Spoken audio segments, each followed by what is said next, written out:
acho que a gente pode formar profissionais daqui para frente com uma responsabilidade social, responsabilidade ambiental, mas sem esquecer jamais sobre o desenvolvimento econômico. Ninguém consegue imaginar o desenvolvimento sem o econômico associado, mas a gente vai ter um profissional na Amazônia formado com pensamento ambiental, desenvolvimento social alinhado.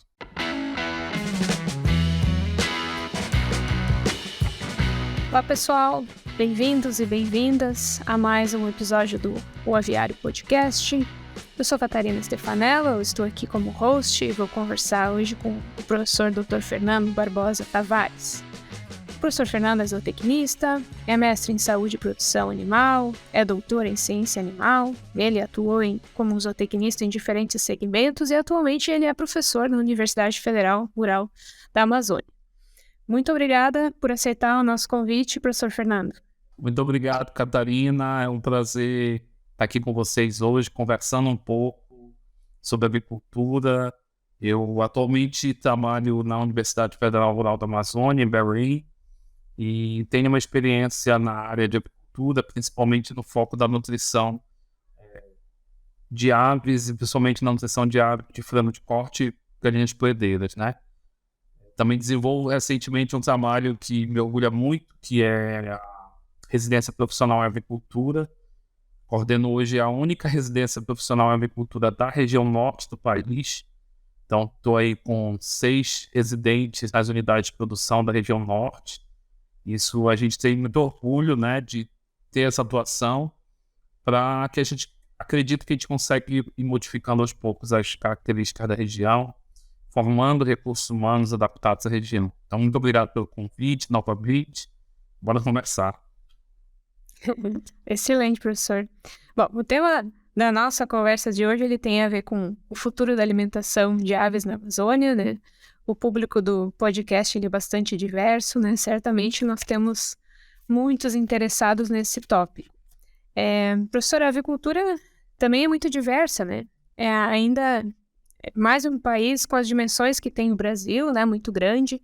Eu imagino que tem um público que nos escuta que não conhece muito a fundo a organização da avicultura na região amazônica, né, no próprio estado do Pará também. Então, eu penso que seria interessante, professor, nesse início, né, se você pudesse iniciar nos contando como que está a avicultura na região, quais são os pontos fortes, né, os maiores desafios da cadeia e aqueles potenciais que você vê nessa região de trabalho. Então, Catarina, eu sempre gosto de começar contando da agricultura da Amazônia, contando até um pouco da história, né?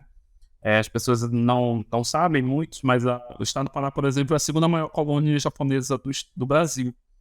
Então, a agricultura ela começa na Amazônia com uma forte influência da imigração japonesa, né? E que hoje começa a agricultura lá na década de 80, e aí vem desenvolvendo essas atividades. Então, hoje a gente tem empresas aí no mercado amazônico que, apesar da mudança de nome, de incorporações, tem empresa aí com 40 anos de atuação na região amazônica. Claro que pelas características da região, né, a gente tem bolsões, né, e até pela distância entre as unidades de produção, nos centros comerciais, a gente tem bolsões de produção. E a gente sabe que a agricultura é completamente dependente da produção de grãos. Então a gente tem, no estado do Pará, por exemplo, 2 grandes centros produtores de frango e de ovos. O primeiro deles é em Belém, na verdade, na região nordeste paraense, que se estende aqui por uma região próxima à região metropolitana, que é Santa Isabel do Pará, e se desloca aí por vários municípios, né, com produtores integrados, com produção de ovos.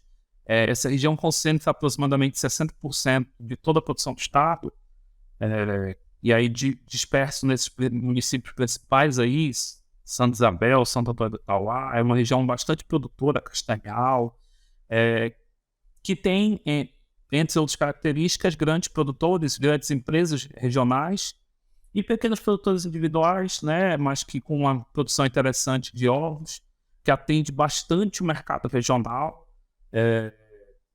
e bem fixados há muitos anos atuando na região, né, inclusive com uma mudança recente em alguns cenários de empresas, mas ainda bem fortalecido, bem estabelecido. E aí a gente faz uma viagem agora de aproximadamente uns 1.500 quilômetros e a gente vai ali para Santarém, no oeste do Pará, que é uma região que agora se desenvolve também, na verdade, nos últimos 10 anos ela vem se desenvolvendo na avicultura, porque é uma região que tem um acesso um pouco mais difícil, né? Ela só tem acesso de barco ou pela rodovia transamazônica, pelo outro lado, por baixo. Mas é uma região que veio e começou a desenvolver a produção de grãos intensivamente. Então, na região de Santarém, a gente tem hoje produção de milho, produção de soja, que vem se destacando na região com grandes produtoras, na região do oeste do Pará, e que começou a produzir bastante carne de frango, bastante produção de ovos, e aí para atender tanto o mercado da região de Santarém, e aí tem um cenário interessante, né, que o Santarém pertence ao estado do Pará, mas ele tem uma proximidade geográfica com Manaus, no estado do Amazonas. Então também fornece material para o estado do Amazonas, principalmente frango de corte. O estado do Amazonas hoje tem algo de produção importante também na produção de ovos, né, e vem se destacando nas regiões. Então eu destacaria esses 3 polos principais de produção.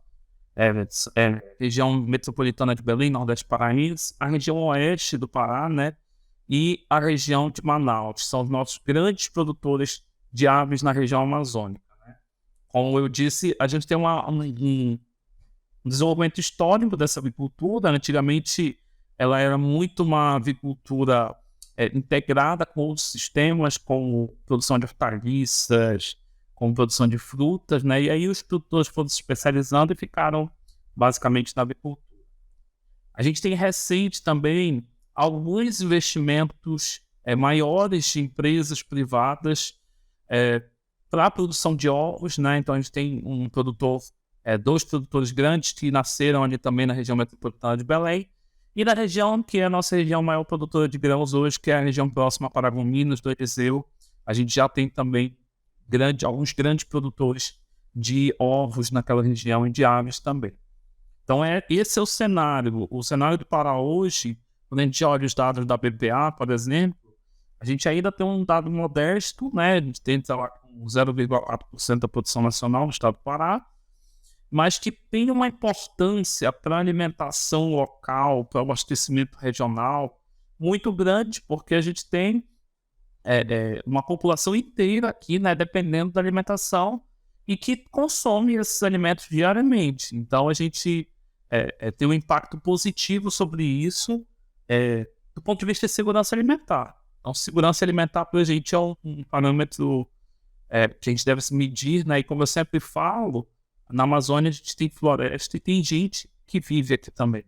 Então a gente precisa do desenvolvimento da população, e o desenvolvimento econômico ele passa por um padrão de segurança alimentar. Hoje a Amazônia tem um potencial ainda maior de produção de alimentos.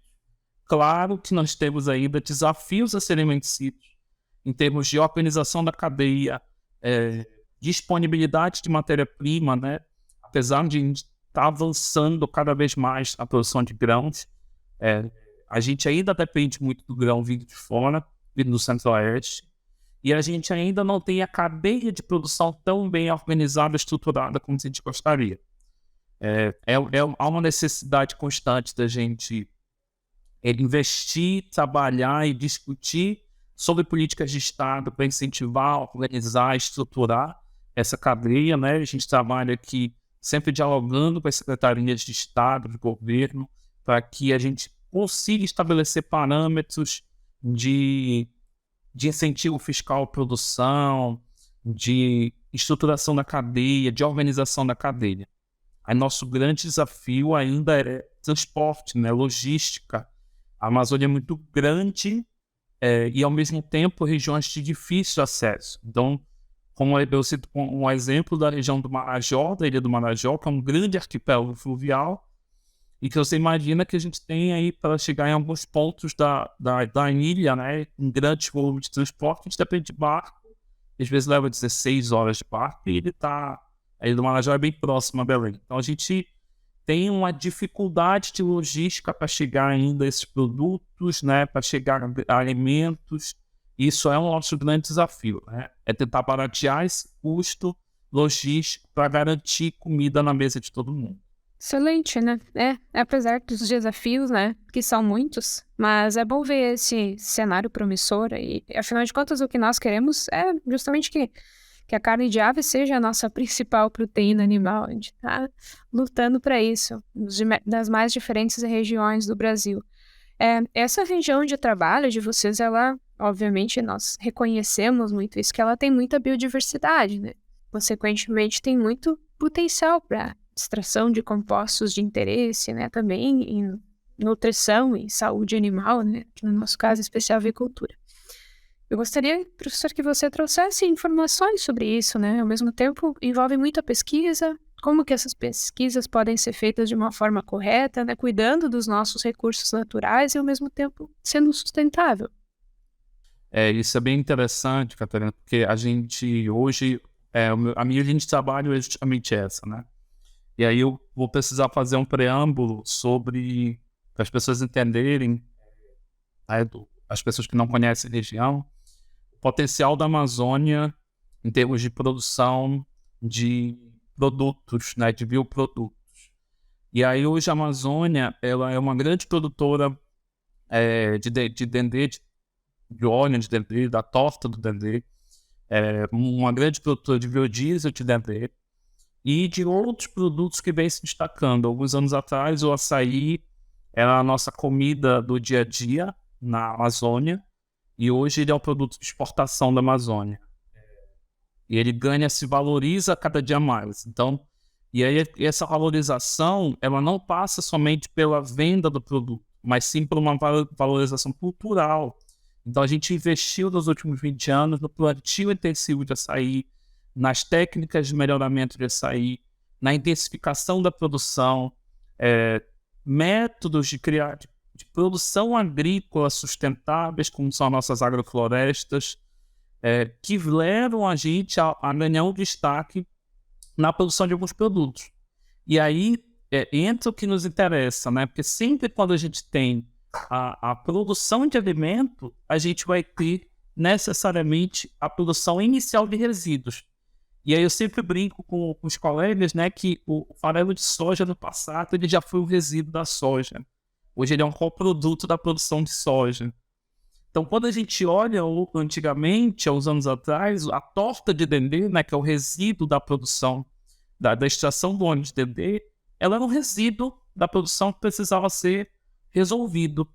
Hoje, a torta de dendê é um coproduto da produção e ela entra na alimentação em muitos sistemas como produção de poedeira, né, porque tem um pouco mais de fibra, mas a gente consegue adicionar ela na alimentação de poedeiras.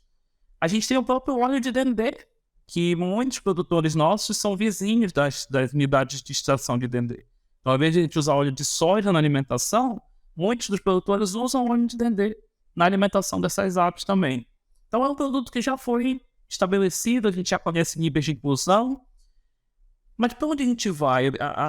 Meu questionamento enquanto pesquisador é sempre para onde a gente vai chegar? Então, o que eu enxergo hoje enquanto pesquisador da área é que a gente tem um potencial, né, e esse potencial vem crescendo, da utilização de tortas de outras oleaginosas na Amazônia. Então, a Amazônia tem um leque de oleaginosas gigante, e aí eu te cito, né, a andiroba, a copaíba, a upuúba, o tucumã, a pupunha, a castanha do Pará.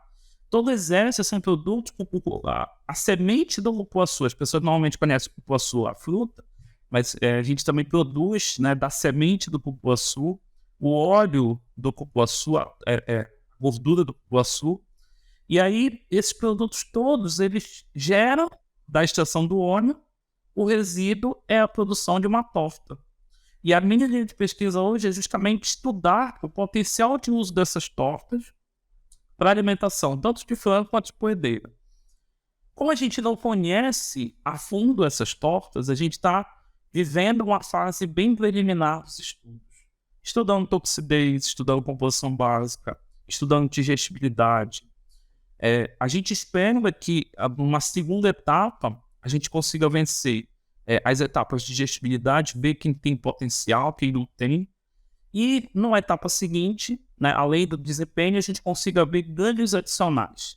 Tem uma das nossas frentes de pesquisa que eu venho trabalhando é a tentativa de estudar a torta da castanha do Pará.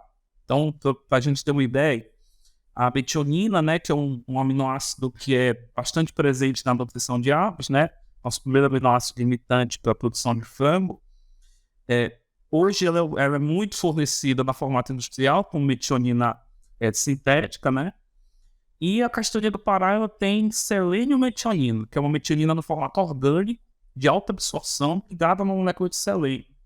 E a gente sabe que tanto o selênio quanto a metionina têm efeitos positivos sobre o animal. O selênio sobre a imunidade e a metionina sobre o crescimento das aves. A gente tem um produto que é rico em metionina, rico em selênio, e a gente tem zero estudo sobre esse assunto. Para você ter uma ideia, hoje a gente tem grandes indústrias que exploram esses óleos, que vendem para as indústrias cosméticas, farmacêuticas. Então, muitos que estão nos ouvindo aqui provavelmente já usaram sabonete de murumuru, sabonete de cupuaçu, que foram feitos basicamente dos nossos produtos. E as tortas, né, esses resíduos da extração do óleo, chegam a ser destinados a lixões. A lixões não, né? A aterros sanitários, chegam a ser destinados à compostagem. E esses produtos são muitas das vezes ricos em proteína, e ricos também ainda em resíduos da gordura. Então, te citando mais um exemplo, né, dessa nossa conversa rápida aqui, a andiroba ela é um produto que, além de ser cosmético, ela tem uma função farmacêutica, porque o óleo da andiroba ela tem um efeito antimicrobiano. Então, hoje você encontra pomada de andiroba nas farmácias, né, que é utilizada para cicatrização de cirurgias, feridas, enfim, e a gente tem uma torta que deve ter deixado algum resíduo dessa andiroba e que pode ter efeito antimicrobiano, né? Eu já tenho alguns artigos publicados sobre o efeito positivo do uso do óleo da andiroba bruto para alimentação de aves, e aí a gente não tem estudo nenhum para a torta. A gente vem buscando, o Estado do Pará, né? Vem buscando frequentemente estudar isso. É um dos motivos que nos fez até tentar parcerias, né? Belém está concorrendo aí para ser sede da COP30, que o tema vai ser bioprodutos. Justamente a nossa ideia é que até lá a gente consiga apresentar produtos e resultados mais específicos sobre esse processo. Então a gente está numa etapa inicial desses estudos, a gente está finalizando os ensaios de digestibilidade de algumas tortas, buscando parcerias, buscando recurso financeiro para conseguir aprofundar as análises e conseguir determinar, né, a melhor utilização ainda desse produto. A gente tem um caminho grande pela frente, que é a gente conseguir ainda transformar isso num produto para a indústria. Então a indústria ela precisa, e é muito importante todo mundo entender isso, ela precisa só de um produto nutricionalmente adequado. Ela precisa de um produto que tenha uma baixa sazonalidade, pelo menos uma estabilidade definida de época de produção, e um volume de produção. O volume a gente vai crescer e vai chegar lá, porque os produtos vão aumentar a demanda, o cenário internacional tem nos favorecido nesse aspecto, né? Então a gente tem vendido mais produto da Amazônia para o mundo, mas a gente precisa estabelecer quem produz, onde produz, que é uma outra etapa do nosso trabalho. A gente hoje faz um levantamento de quais agroindústrias produzem essas tortas, né, e que volume e épocas elas produzem. Para que a gente possa já levar para o produtor, olha, no caso de interesse de utilização, que produz, onde está produzindo, e a gente ter limitações. Eu sempre falo também em sala de aula, né, há muito tempo atrás se descobriu que a soja grão era um problema. E aí a gente procurou alternativas para resolver o problema, né? Então a gente deve avançar também nessas alternativas. Hoje eu já imagino que no futuro a gente deve conversar um pouco sobre peletização dessas dietas com tortas, que a gente deve pensar na extrusão delas, na expansão, no processamento, enfim. Esses processamentos secundários vão chegar para a gente também com essas tortas. E ainda imagino que a gente deva explorar ainda efeitos de aditivos como complexos enzimáticos, emulsificantes, para melhorar a utilização desses alimentos. esses estudos eles são prévios, e aí uma coisa que a gente também tem trabalhado aqui é um trabalho de levantamento de dados bibliográficos, porque como a gente tem uma expansão territorial muito grande, às vezes tem um colega lá no Acre, em Rondônia, em Roraima, que está fazendo um trabalho com a tosta de andiroba, e esse trabalho foi desenvolvido, encontrou um resultado e a gente não conseguiu compilar ele, não conseguiu aprofundar. Então, às vezes, talvez uma tabela um pouco mais regionalizada desses produtos também ajude a gente a explorar essa utilização. Sim.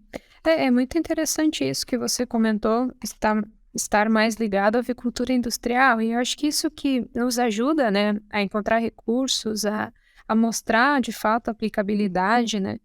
A gente trabalha com algo que tem uma variabilidade de composição muito grande, mas que a gente precisa começar, né? Nós estamos iniciando, por exemplo, uma avaliação. Eu gosto de trabalhar nessa linha de ingredientes e de transformar resíduos, né? Mas muitas vezes as pessoas nos barram, dizem assim, não, ninguém nunca vai utilizar isso, né? Porque muitas vezes nos falta também padronização, né? Muito mais difícil nós termos um produto padrão, né? Eu queria explorar um pouquinho mais esse tópico, assim, perguntar para a professora desses potenciais de aplicabilidade, como tem sido, as características que precisa ter. Eu preciso estar retirando um resíduo que está indo para a natureza e transformando ele num ingrediente. E também se o professor tem trabalhado também com aditivos, né? Porque agora com o elevado preço de insumos e ingredientes, né? Muitos aditivos potenciais têm surgido e têm sido cada vez mais utilizados, né? Óleos essenciais, polpas, extratos vegetais, antioxidantes, né? Antimicrobianos, como o professor comentou. Eu tenho uma visão muito pragmática sobre isso, né? Eu sempre acho que o que determina o uso necessariamente vai ser a viabilidade econômica dos processos. Então, muitas das vezes, a gente foca na piora ou algum tipo de piora do desempenho e esquece de avaliar os impactos econômicos disso. Nosso grupo de pesquisa tem trabalhado também com a utilização, por exemplo, de complexos enzimáticos. Então, esses complexos enzimáticos têm ajudado bastante a gente e têm se mostrado bastante promissores, porque a gente começa a enxergar que essas limitações... Qual seria a principal limitação do uso dessas tortas? A alta para e poedeia, para flanopoedeia, a principal limitação seria a alta concentração de FDN e FDA, né? A quantidade de fibras insolúveis que gera uma piora da digestibilidade dos produtos. E aí, como fazer essa melhora, né? Então, uma das formas que a gente imagina que isso deva acontecer seja utilizando complexos enzimáticos para tentar quebrar um pouco essa fração indigestível e disponibilizar os produtos para o mercado, para o animal. Disponibilizar nutrientes para o animal. Então, isso é uma das linhas importantes que a gente pensa. A gente está numa fase tão inicial, né, dos estudos, que a gente já tem uma previsão para isso, mas ela é num momento posterior, que é para falar, por exemplo, do perfil aminoácido desses produtos. A gente conhece qual o perfil de aminoácido que esses produtos têm hoje. Então, de repente, a gente está nutricionalmente prevendo no escuro. Então, a gente não sabe exatamente o potencial que esses produtos têm em termos de aminoácidos, em termos de produtos secundários. Eu cito um outro exemplo para ti, Catarina, que é o uso da torta de Tucumã. Acho que você não conhece o Tucumã, depois vai no Google, pesquisa o Tucumã. Tucumã é uma palmeira, né, que produz um óleo extremamente alaranjado. E aí, como consequência, o que fica para trás? Fica uma torta com resíduo da amêndoa e uma parte da polpa dele que foi extraído o óleo. Ele é extremamente gorduroso, né? É uma palmeira gordurosa, que produz um fruto gorduroso, mas extremamente pigmentado. E aí a pergunta que a gente faz é: será que esse pigmento não deposita na gema do ovo, não melhora a pigmentação da carne do frango. Então, e aí hoje a gente olha para a indústria está comprando pigmento para colocar, porque o nosso milho, de modo geral, tem vindo com uma pigmentação de baixa qualidade, né? Então, muitos estão utilizando pigmentação na produção de ovos para melhorar a cor da gema. E a gente tem um produto natural na nossa região que poderia ter um efeito sobre a pigmentação da gema dos ovos dessas aves, né? Então, a gente tem ainda um mercado imenso para explorar, né? Como eu sempre falo para os alunos aqui, a gente está tratando ainda de um cenário desconhecido, né? A gente está explorando, abrindo porteiras, né? Qual é o objetivo principal disso? É depois a gente reduzir custo. É a gente conseguir reduzir custo e melhorar a viabilidade da agricultura na região. Então, com a perspectiva de utilização desses produtos em maior escala, né? A gente tem hoje a instalação de polos industriais que tem aqui da indústria farmacêutica, da indústria cosmética, para a exploração desses óleos para o refino, para o processamento, para a transformação deles em medicamento, em shampoo, em sabonete. E aí a gente imagina que a gente vai ter uma quantidade de resíduos um pouco maior, né, de tortas, e que isso a gente vai conseguir utilizar. Agora, quanto aos aditivos, eu acho que além das enzimas, eu acho que a gente vai ter um desafio grande aí no uso de emulsificantes também. Porque uma das coisas que a indústria não tem sido eficiente é na extração completa do óleo.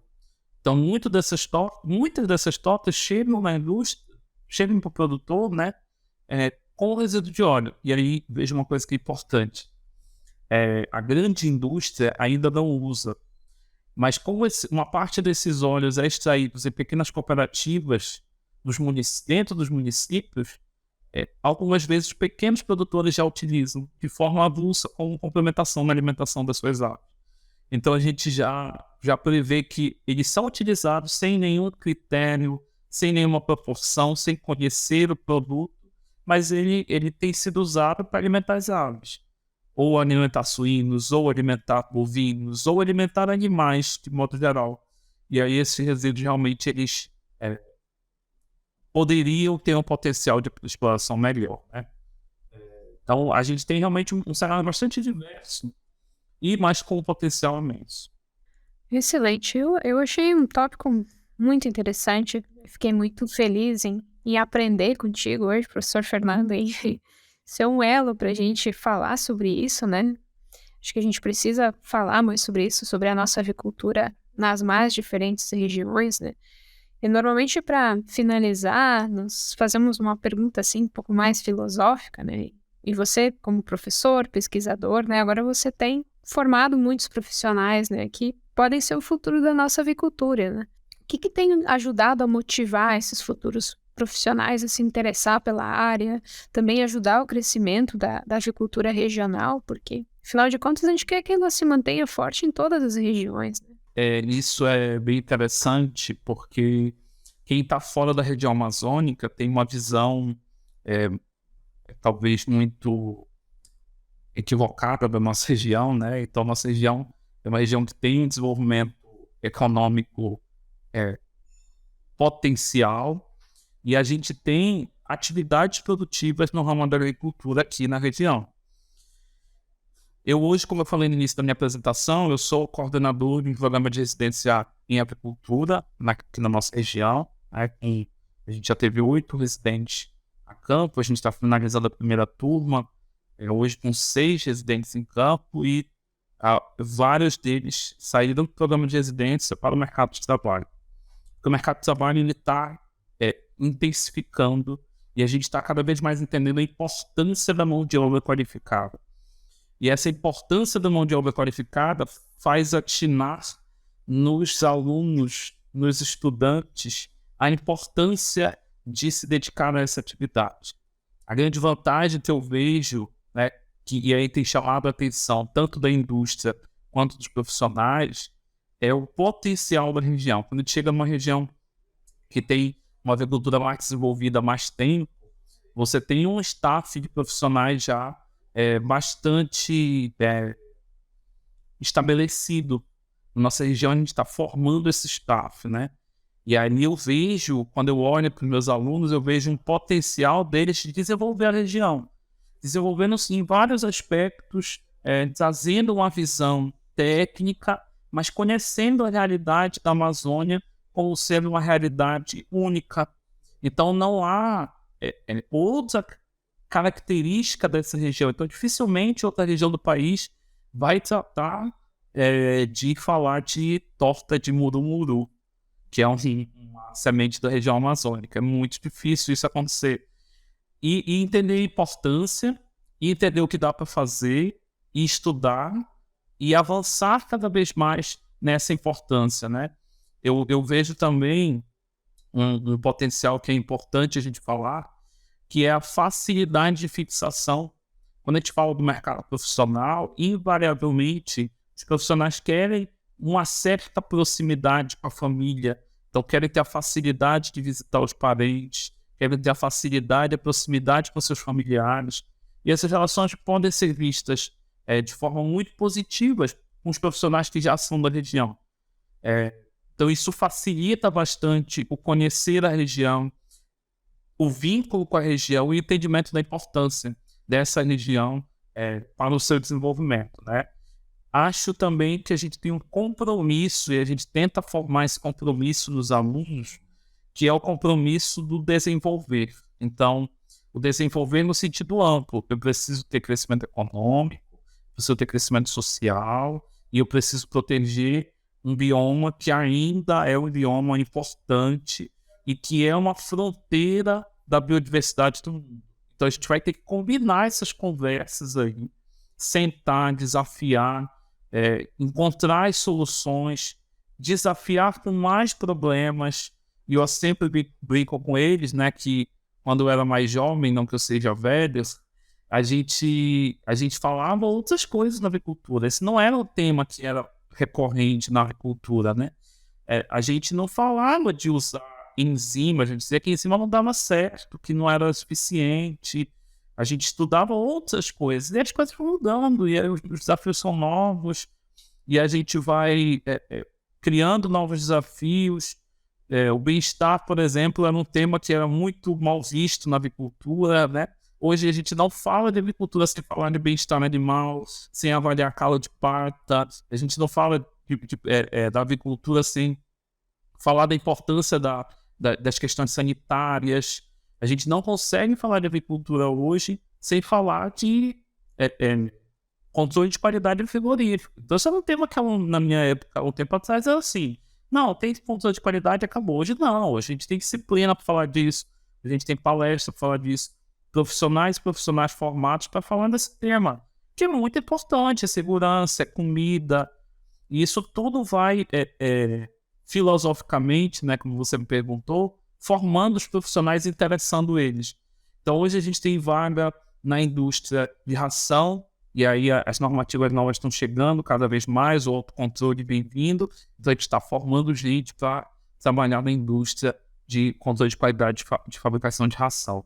Aí a gente tem o outro lado, o manejo do campo diário, que vem evoluindo, né, com novas técnicas de manejo, novos conceitos que deixam defasados os conceitos antigos, programa de luz mais moderno para frango. Na nossa região a gente quase não faz programa de luz para poedeira, mas a gente tem várias técnicas sendo criadas, e isso vai. Eu não gosto de trabalhar com bem-estar, não é a minha área, mas tem nutrição, tem produção tem a linha de qualidade nos abatedouros, tem a linha de qualidade no mercado, tem a linha de marketing, né? Que é uma coisa que eu falo para meus alunos, né? Todo mundo come frango, e aí o frango da Amazônia, será que não tem uma diferença no sabor, né? Será que não vai interessar o mercado de alguma forma? Então, isso tudo são ramos e linhas que eles têm bastante interesse em participar, e que eu acho interessante. Acho que a gente pode formar profissionais daqui para frente com uma responsabilidade social, responsabilidade ambiental, mas sem esquecer jamais sobre o desenvolvimento econômico. Ninguém consegue imaginar o desenvolvimento sem o econômico associado. Mas a gente vai ter um profissional na Amazônia formado com pensamento ambiental desenvolvimento social alinhado. Muito bem. Bom, para quem seguiu até o final, eu tenho certeza que valeu a pena, valeu muito a pena escutar a nossa conversa de hoje. Professor Fernando, muito obrigada mais uma vez. Fiquei muito feliz, foi uma experiência muito boa essa nossa conversa de hoje. Muito obrigado também, Catarina, pelo convite. Eu quero aproveitar e agradecer aqui a todos, ao meu grupo de pesquisa, no PEAN, que vai aí ouvir o podcast também. Um abraço para todo mundo da equipe. Muito obrigado, viu? Excelente. Muito obrigada. Tchau, tchau.